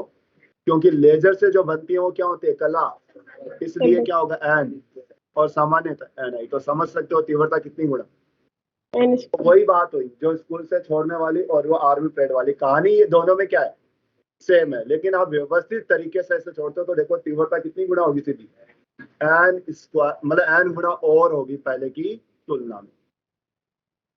मतलब ये चीजों का काम अपन अपोलो मिशन के दौरान जो भी अंतरिक्ष से जो भी कर रहे थे एक्सपेरिमेंट वगैरह, वहां पे क्या करता है, एक लेजर, बहुत हाई इंटेंसिटी की एक लेजर भेजी जाती है, वहां पे एक मिरर लगा दिया जाता है, चंद्रमा पे रख के आ जाते हैं, और यहाँ से एक लेजर भेजते हैं, उससे रिफ्लेक्ट होकर वापस कहाँ पहुंचेगी, पृथ्वी पे पहुंचेगी।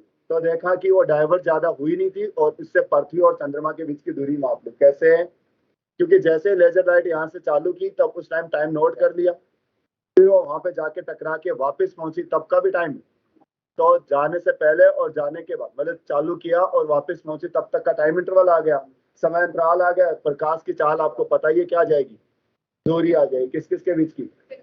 तो यहाँ से अपन ये सोच सकते हैं, इमेजिन कर सकते हो कि वो बहुत कम फैलती है, और साथ के साथ इसकी तीव्रता वगैरह भी काफी, सामान्य प्रकाश से इतनी दूर जाता जाता है तो खत्म ही हो जाता, आपको प्रकाश दिखाई नहीं देता। कारण यह प्रकाश चारों तरफ फैलता जाता तो बिखर जाता, तीव्रता कम हो जाती है। कह रहा है कि बहुत कम, जैसे 0.5 मिली वोट वाली इतनी पावर वाली जो होती है उनको तब नॉर्मली पेंसिल वगैरह, आपने देखा हो प्रोजेक्टर वगैरह पे वो लेके आपको स्लाइड वगैरह से चला रहे होते हैं, ऐसा नहीं कि यहाँ बैठा बैठा उसको पॉइंटर सहित चलता है ऐसे, जैसे यहाँ पे ये ऐसे पॉइंटर चल रहा होता है, तो वो लेजर लेके वो क्या करते हैं, ऐसे पॉइंटर ऐसे घुमा रहा होता है वो लाइन वगैरह पढ़ाने की। कभी नहीं देखा? देख लोगे आप, कोई बात नहीं। इसकी सहायता से नाजुक सर्जरी भी की जाती है, जैसे आंख वगैरह का ऑपरेशन वगैरह किया जाता है। इसे अपन काटने या वेल्डिंग वगैरह में भी काम ले लेते हैं, तो लेजर से काटा पीटी भी की जा सकती है। आपने काफी सारी मूवीज में भी ऐसी कहानियां देखी होंगी, मतलब लेजर लाइट का वगैरह पूरे कमरे में मान लो लेजर लाइट लगा दी और आप उसमें से घुस रहे हो, तो आप पूरे के काटा पीटी हो जाए, चीरे चीरे हो जाते हैं। देखिए क्या, कहाँ देखिए, चलो आयरन मैन में भी आपने वो चला के ऐसे किसी को चीर फाड़ कर सकते हो। और फाइनल डेस्टिनेशन देखिए, सबसे गंदा तो उसी में दिखाया जाता है लेजर का ऑपरेशन। बाकी का प्लेयर मूवी देखिए, प्लेयर सोनम कपूर, अभिषेक बच्चन, नील नितिन मुकेश, देखिए नहीं देखी? बढ़िया, तो मैं थोड़ा बता रहा हूँ।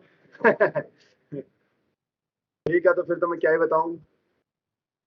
इसके अलावा आपने वो धूम देखी है? देखिए वाली वाली, जिसमें वो चोरी करने जाता, तलवार वगैरह शायद ऐसा कुछ टाइम भी वो यस सर।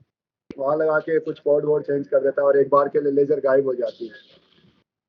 तो देखिए, इसके अलावा अलार्म वगैरह वगैरह में बहुत सारे में सीधी सी बात है कि आप यहाँ पे लेजर लगा रखिए, कोई भी यहाँ पे जाएगा तो आपके ऊपर लेजर गिरेगी, तो वो लेजर को रुकावट हुई तो वहां पे संकेत दे देती है। इसके अलावा बहुत ही हाई इंटेंसिटी होंगे तो आपको काट पीट ही मचा देगी। इसके अलावा मोजले का नियम, तो मोजलो मतलब मोजले नाम से भी थोड़ा सा लग रहा है, तो क्या था मोजले का नियम? हालांकि एक्सरेज भी थी, तो एक्सरे तो अभी तो मैं नहीं बता रहा, तो एक्सरेज के अंदर भी आपको देखने को मिलेगा। तो क्या था उसने कहा कि आवर्ती का रूट है वो Z-B के, मतलब लगभग लगभग कहता है कि वो Z के समानुपाती। कह रहे के सेल वालों के लिए Z के समानुपाती होता है। के सेल क्यों? क्योंकि वहां पे B का वैल्यू 1 आएगा, तो कह रहा है कि एक ही तो कम कर रहे हो, तो Z के लगभग लगभग समानुपाती हो जाएगा। फिर अपने करेंगे तो Z-B के स्क्वायर के, और यहाँ पे आएगा नियतांक। Z क्या अलग से परमाणु क्रमांक है, V न्यू जो है वो स्पेक्ट्रम आवर्ती है, ए समानुपाती नियतांक है, ये स्क्रीनिंग नियतांक है। इसकी वैल्यू भी आपको अलग अलग दे रखी होते हैं। के सेल के लिए कितनी है? एक है। तो आप ऐसा भी बहुत बार लिखने को मिलेगा। ठीक है, यहाँ पे अलग से कोई हाइड्रोजन वगैरह नहीं है, बड़े बड़े भारी नाभिकों की बात कर रहे हैं, क्योंकि एक्सरेज के लिए नाभिक बहुत ही भारी होनी चाहिए। इतनी पेनिट्रेशन पावर होती है वो तो जला देगी नॉर्मल वस्तु को। तो बहुत बहुत जैसे टंगस्टन वगैरह होती है, ऐसी चीजें अपने काम में लेते हैं। ठीक है, तो चैप्टर में बहुत कुछ है और बहुत कुछ नहीं है। बहुत कुछ तो इसलिए है क्योंकि ये इतनी चीजें आप पढ़ोगे, इनको अच्छे से समझोगे, एनसीईआरटी पढ़ोगे तो काफी कुछ है। बहुत कुछ इसलिए नहीं है, तुम सोचो कि थॉमसन का था, इसमें रदरफोर्ड था, बोर था, 3 प्रतिरूप है। हो गया। अब हो क्या गया, मैं पूछूंगा तुमसे भी। हाँ, थोड़े से एक्टिव से हो जाइए, जरा बताइए मेरे को, सवालों के जवाब दीजिए तुम। एनसीईआरटी के। हाँ, बताओगे? आएंगे वो बताओगे? Yes sir.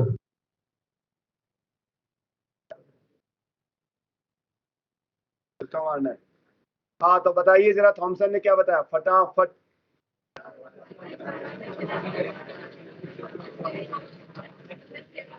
तरबूज तो निकल उसने गया। तरबूज वाला जो नियम बताया था मॉडल। वो क्या था? थॉमसन। ठीक है। रदरफोर्ड का जो एक्सपेरिमेंट था अल्फा प्रकेनल वाला, किसने किया? गिगरैंड मार्सन। ये कौन थे? इसके स्टूडेंट थे। अभी तक इन्होंने डिग्री भी नहीं की थी, शायद फर्स्ट ईयर सेकंड ईयर के स्टूडेंट थे, और उन्होंने ये कर डाला था। और एक तुम देखो,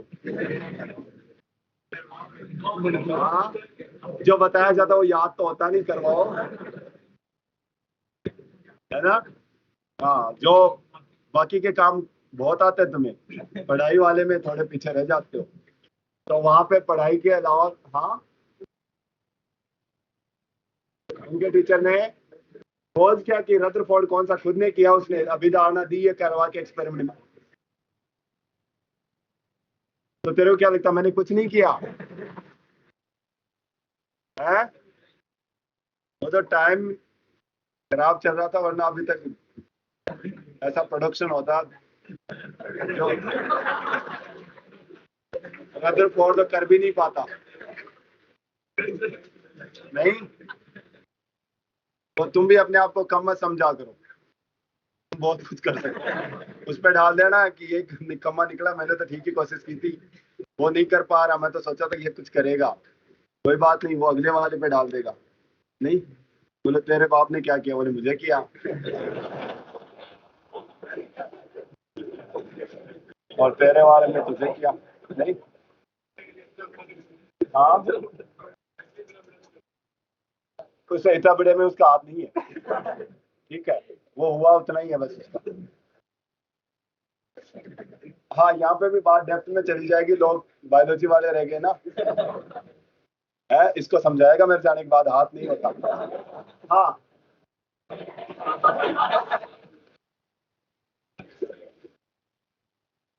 रदरफोर्ड, तो आपको पता चला उसने कहा कि अधिकतम भाग खाली होता है, जबकि उसने उससे प्रतिरूप क्या बताया लास्ट में?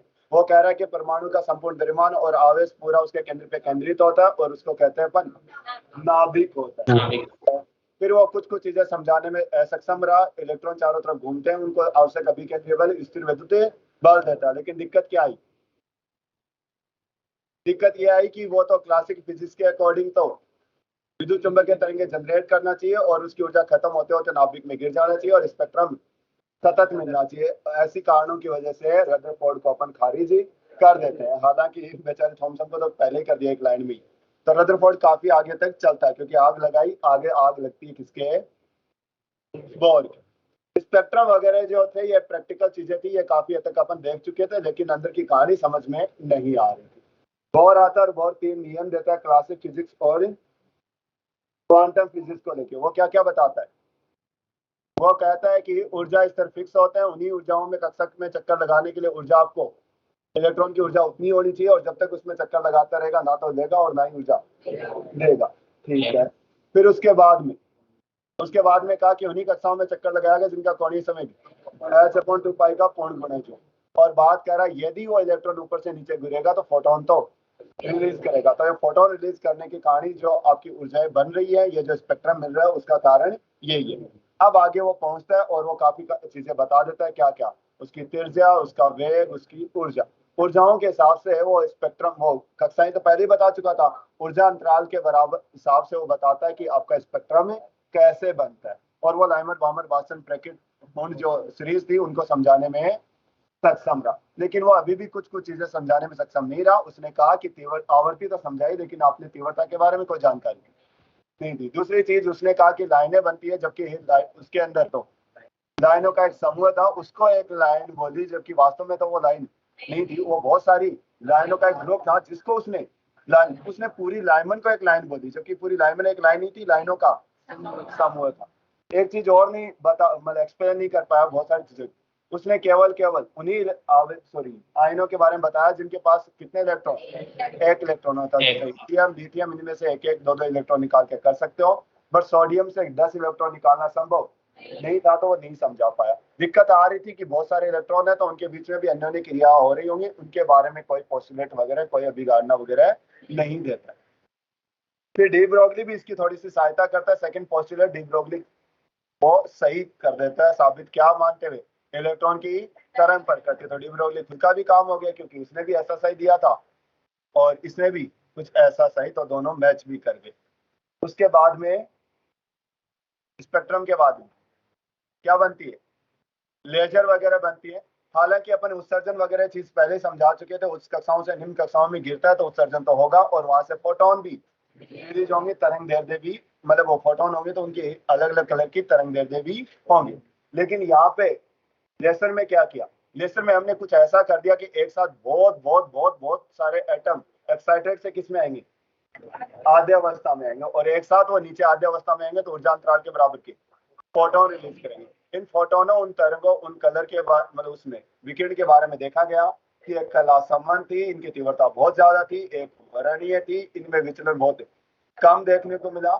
इनकी सहायता से अपन वेल्डिंग कर सकते हैं, ऑपरेशन कर सकते हैं, काटा पीटी कर सकते हैं। और कह रहा है कि सामान्य यदि अणु होते, मतलब परमाणु होते हैं, तो उनमें जो तीव्रता मिलती वो कितनी मिलती, ni, लेकिन यहाँ पे n² आई मिली। ठीक है, आगे जाके अपने पास एक्सरे और मोजले भी आता है, ये आपको मॉड्यूल में दे रखा होगा, इसलिए बता रहा हूँ। बाकी एनसीईआरटी में तो ना एक्सरे के बारे में देता और ना ही मोजले के बारे में। ठीक है, तो यहाँ तक का काम कर लेना, आ जाएगा आपको बिटते बिटते चैप्टर करो। थैंक यू सर, धन्यवाद थैंक यू सर। सर।